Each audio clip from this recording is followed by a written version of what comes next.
किसी गांव में शंकर नाम का एक किसान रहता था। सीधा सादा धरीब आदमी था। अपने काम से काम, न किसी के लेने में न किसी के देने में, छक्का पंजा न जानता था। छलकपट की उसे छूत भी न लगी थी। ठगे जाने की फिक्र न थी। विद्या न जानता था। खाना मिला तो खा लिया, न मिला तो चरबन पर धनाद की। चरबन भी न मिला तो पानी लिया और राम का नाम लेकर सो रहा। मगर जब कोई मेहमान दरवाजे पर आ जाता तो उसे ये इस्तिगना का रास्ता तर्क कर देना पड़ता था। खुसूसन जब कोई साधु महात्मा आ जाते थे तो उसे लाज़िमन दुनियावी बातों का सहारा लेना पड़ता। खुद भूखा सो सकता था मगर साधु को कैसे भूखा सुलाता। भगवान के भगत जो ठहरे। एक रोज शाम को एक महात्मा ने आकर उसके दरवाजे पर डेरा जमा दिया। चेहरे पर जलाल था। पीतांबर गले में, जटा सर पर, पीतल का कमंडल हाथ में, खड़ाऊ पैर में, ऐनक आंखों पर, धरस की पूरा भेस उन महात्मा का सा था जो रौसा के महलों में रियाजत, हवागाड़ियों पर मंदिरों का तवाफ और योग मुरानिबा में कमाल हासिल करने के लिए लजीज सिजाएं खाते हैं। घर में जौ का आटा था, वो उन्हें कैसे खिलाता। जमाना एदी में जौ की वाह कुछ अहमियत रही हो, मगर जमाना हाल में जौ की भूरिश महात्मा लोगों के लिए सलील और देरहज़्म हुई है। बड़ी फिक्र हुई कि महात्मा जी को क्या खिलाऊं। आखिर तय किया कि कहीं से गेहूं का आटा उधार लाऊं। गांव भर में गेहूं का आटा न मिला। गांव भर में सब आदमी ही आदमी थे, देवता एक भी न था। देवताओं को धूरिश कैसे मिलती। खुशकिस्मती से गांव के पुरोहित जी के यहाँ थोड़े से गेहूं मिल गए। उनसे 1.25 सेर गेहूं उधार लिए और बीवी से कहा कि पीस दे। महात्मा ने खाया, लंबी तान कर सोए और सुबह आशीर्वाद देकर अपना रास्ता लिया। पुरोहित जी साल में 2 बार खलियानी लिया करते थे। शंकर ने दिल में कहा कि 1.25 सेर गेहूं क्या लौटाऊं। पंसेरी के बदले कुछ ज्यादा खलियानी दे दूंगा। वो भी समझ जाएंगे, मैं भी समझ जाऊंगा। चैत में जब वो पुरोहित जी पहुंचे तो उन्हें 1.5 पंसेरी के दरीब गेहूं दे दिए और अपने को सुबुकदोष समझकर इसका कोई तज़किरा न किया। पुरोहित जी ने भी फिर कभी न मांगा। सीधे साधे शंकर को क्या मालूम कि ये 1.25 सेर गेहूं चुकाने के लिए मुझे दोबारा जन्म लेना पड़ेगा। 7 साल गुजर गए। पुरोहित जी ब्राह्मण से महाजन हुए। शंकर किसान से मजदूर हो गया। उसका छोटा भाई मंगल उससे अलग हो गया था। एक साथ रहकर दोनों किसान थे, अलग होकर दोनों मजदूर हो गए थे। शंकर ने बहुत चाहा कि निफार की आग भड़कने न पावे, मगर हालत ने उसको मजबूर कर दिया। जिस वक्त अलग चूल्हे जले वो फूट फूट कर रोया। आज से भाई भाई दुश्मन हो जाएंगे। एक रोए तो दूसरा हंसेगा, एक के घर में जमी होगी तो दूसरे के घर गुलगुले पकेंगे। मोहब्बत का रिश्ता, दूध का रिश्ता आज टूटा जाता है। उसने सख्त मेहनत करके दानदानी इज्जत का ये दरख्त लगाया था।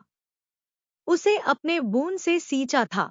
उसका जड़ से उखड़ना देखकर उसके दिल के टुकड़े हुए जाते थे। 7 रोज तक उसने दाने की सूरत भी न देखी। दिन भर जेठ की धूप में काम करता और रात में लपेट कर सो रहता। इस सख्त रंज और नाकाबिले बर्दाश्त तकलीफ ने ढूंढ को जला दिया, गोश्त और चर्बी को घुला दिया। बीमार पड़ा तो महीनों चारपाई से न उठा। अब गुजरबसर कैसे हो। 5 बीघे के आधे खेत रह गए, एक बैल रह गया। खेती क्या धाक होती। आखिर यहाँ तक नौबत पहुंची कि खेती सिर्फ नाम भर को रह गई। माश का सारा भार मजदूरी पर आ पड़ा। 7 साल गुजर गए। एक दिन शंकर मजदूरी करके लौटा तो रास्ते में पुरोहित जी ने टोक कर कहा, शंकर कल आके अपने 20 बैंक का हिसाब कर ले। तेरे यहाँ 5.5 मन गेहूं कब से बाधी पड़े हैं और तू देने का नाम नहीं लेता। क्या हजम करने का इरादा है। शंकर ने तज्जुब से कहा, मैंने तुमसे कब गेहूं लिए थे कि 5.5 मन हो गए? तुम भूलते हो, मेरे यहाँ न किसी छटाक भर अनाज है, न एक पैसा उधार। पुरोहित, इसी नेयत का तो ये फल भोग रहे हो, खाने को नहीं जुड़ता। ये कह पुरोहित जी ने उसका 1.25 सेर गेहूं का जिक्र किया जो आज से 7 साल कबल शंकर को दिए थे। शंकर सुनकर साकित रह गया। मैंने कितनी बार उन्हें खलियानी दी, उन्होंने मेरा कौन सा काम किया? जब पोथी पत्रा देखने 7 शगुन विचारने द्वार पर आते थे तो कुछ न कुछ दक्षिणा ले ही जाते थे। इतना स्वार्थ! 1.25 सेर अनाज को लेकर अंडे की तरह ये भूत खड़ा कर दिया, जो मुझे निगल ही जाएगा। इतने दिनों में एक बार भी कह देते तो गेहूं दे ही देता। क्या इसी नियत से चुप बैठे रहे? बोला, महाराज नाम लेकर तो मैंने इतना अनाज नहीं दिया, मगर कई बार खलियानी में 1.5 सेर, 2-2 सेर दे दिया है। अब आप आज 5.5 मन मांगते हो, मैं कहाँ से दूंगा? पुरोहित, लेखा जौ जौ, बक्सी 100-100। तुमने जो कुछ दिया होगा, खलियानी में दिया होगा, उसका कोई हिसाब नहीं। चाहे एक की जगह 4 पंसेरी दे, तुम्हारे नाम ही में 5.5 मन लिखा हुआ, जिससे चाहे हिसाब लगवा लो। दे दो तो तुम्हारा नाम झीक काट दूं, नहीं तो और बढ़ता रहेगा। शंकर, पांडे, क्यों एक गरीब को सताते हो? मेरे खाने का ठिकाना नहीं, इतना गेहूं किसके घर से दूंगा?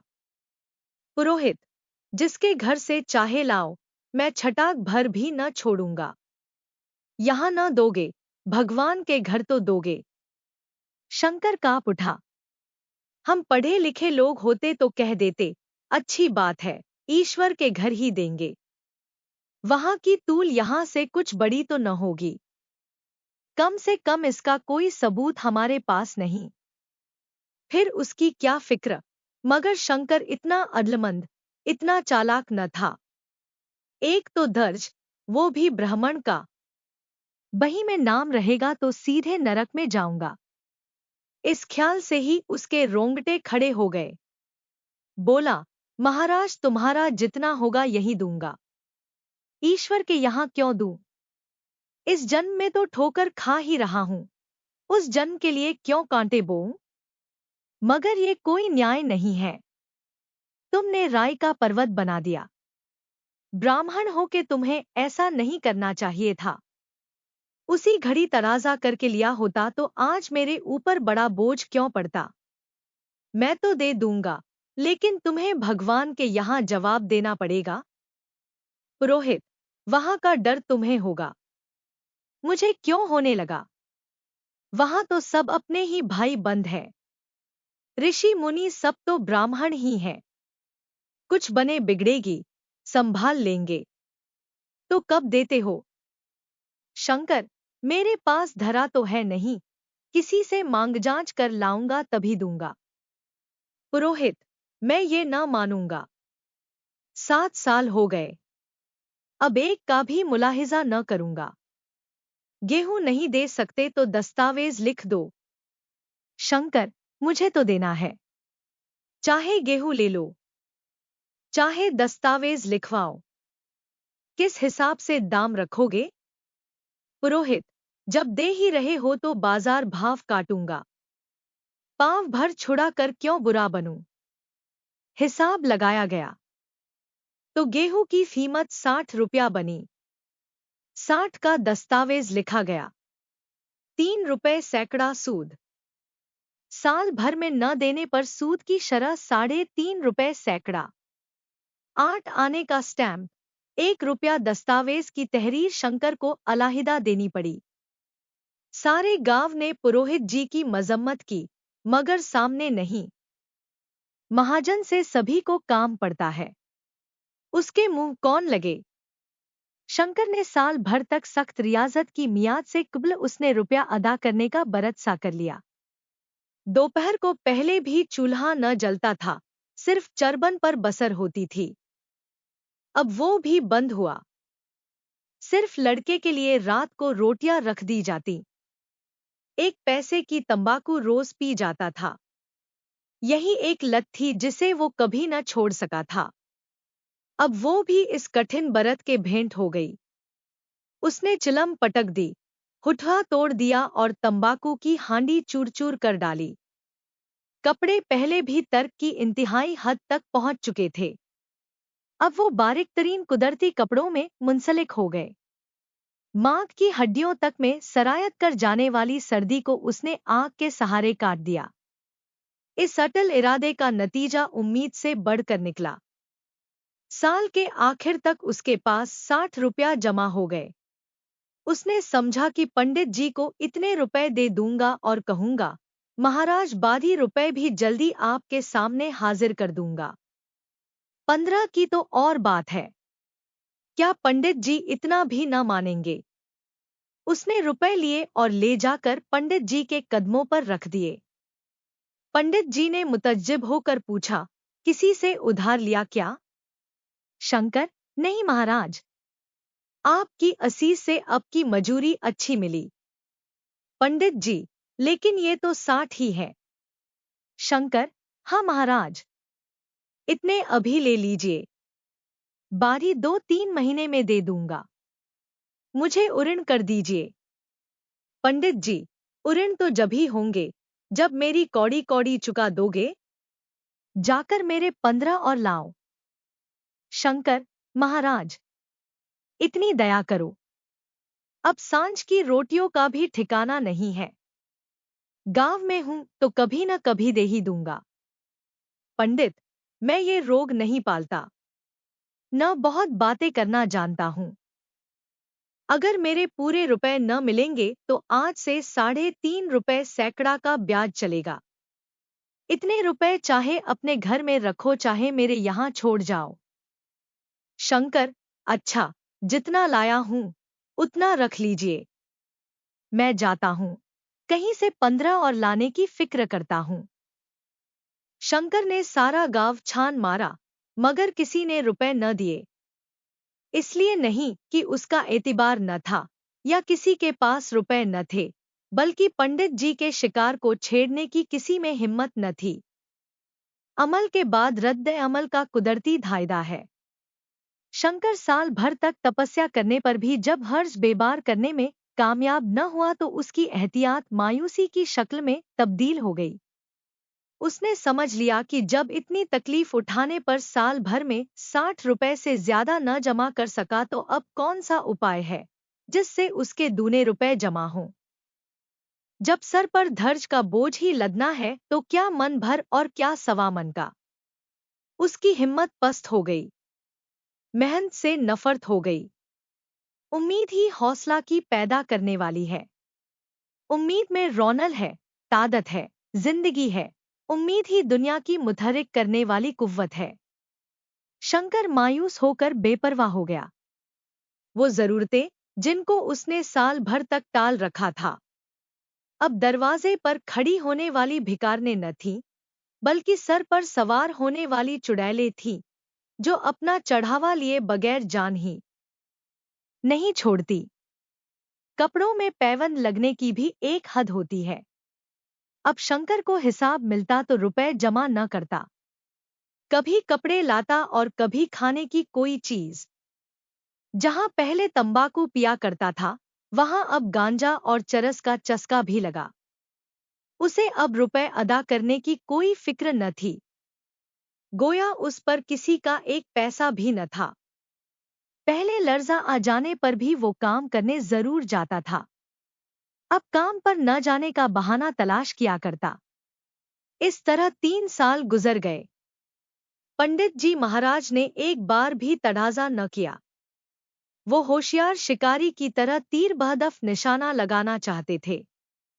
पहले से शिकार को भड़का देना उनके शेवे के खिलाफ था। एक रोज पंडित जी ने शंकर को बुलाया, हिसाब दिखाया। 60 रुपए जमा थे। वो मिन्हा करने पर भी अब शंकर के जिम्मे 120 रुपए निकले। इतने रुपए तो उसी जन्म में दूंगा, इस जन्म में नहीं हो सकता। पंडित, मैं इसी जन्म में लूंगा। असला न सही सूद तो देना ही पड़ेगा। शंकर, एक बैल है वो ले लीजिए, एक झोंपड़ी है वो ले लीजिए, और मेरे पास रखा क्या है? पंडित, मुझे बैल बधिया लेकर क्या करना है? मुझे देने को तुम्हारे पास बहुत कुछ है।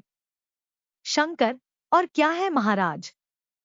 पंडित, कुछ नहीं है, तुम तो हो। आखिर तुम भी कहीं मजदूरी करने ही जाते हो।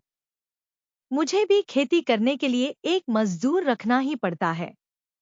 सूत में तुम हमारे यहाँ काम किया करो। जब सुविधा हो असला भी दे देना। सच तो ये है कि अब तुम दूसरी जगह काम करने के लिए जा नहीं सकते जब तक मेरे रुपए न चुका दो। तुम्हारे पास कोई जायदाद नहीं है। इतनी बड़ी गठरी